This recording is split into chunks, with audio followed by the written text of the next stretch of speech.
నిజామాబాద్ జిల్లా సాలూర మండలంలో గల జాడి జమాల్పూర్ వృద్ధాశ్రమంలో భారత జాగృతి బోధన్ నియోజకవర్గ అధ్యక్షుడు గట్టు హరికృష్ణ ఆధ్వర్యంలో అన్నదాన కార్యక్రమం నిర్వహించారు.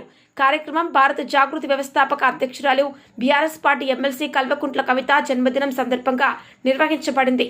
సందర్భంగా గట్టు హరికృష్ణ మాట్లాడుతూ తెలంగాణ సంస్కృతిని ప్రపంచానికి చాటిన కవిత మరిన్ని ఉన్నత శిఖరాలను అధిరోహించాలని ఆకాంక్షించారు. వృద్ధాశ్రమంలోని వృద్ధులకు పండ్లు పంపిణీ చేశారు. వృద్ధాశ్రమంలో ఉన్న పేదలు ఆమెకు ఆశీర్వాదాన్ని అందజేశారు.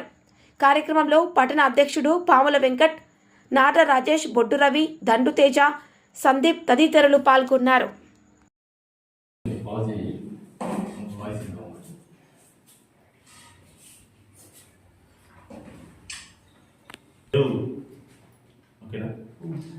ఈరోజు మన జాగృతి వ్యవస్థాపక అధ్యక్షురాలు ఎమ్మెల్సీ అయినటువంటి కవితక్క గారి జన్మదిన సందర్భంగా మన బోధన్ నియోజకవర్గంలోని సాలూరు మండలంలో గల జాడి గ్రామంలో ఈ యొక్క వృద్ధాశ్రమంలో అన్నదాన కార్యక్రమం చేయడం జరిగింది. ఈ యొక్క వృద్ధాశ్రమం అంటే ప్రతిసారి కూడా ఏదో కార్యక్రమం చేయడం కంటే ఇలాంటి ప్లేస్లోకి వచ్చి చేయడం కూడా చాలా మంచి అనిపిస్తుంది. కాబట్టి ఈరోజు అక్కగారి జన్మదిన సందర్భంగా ఈరోజు ఈ కార్యక్రమం చేయడం, జాగృతి ఆధారం చేయడం చాలా సంతోషకరమైన విషయం అని మన జాగృతి కుటుంబ సభ్యులకు తెలియదు.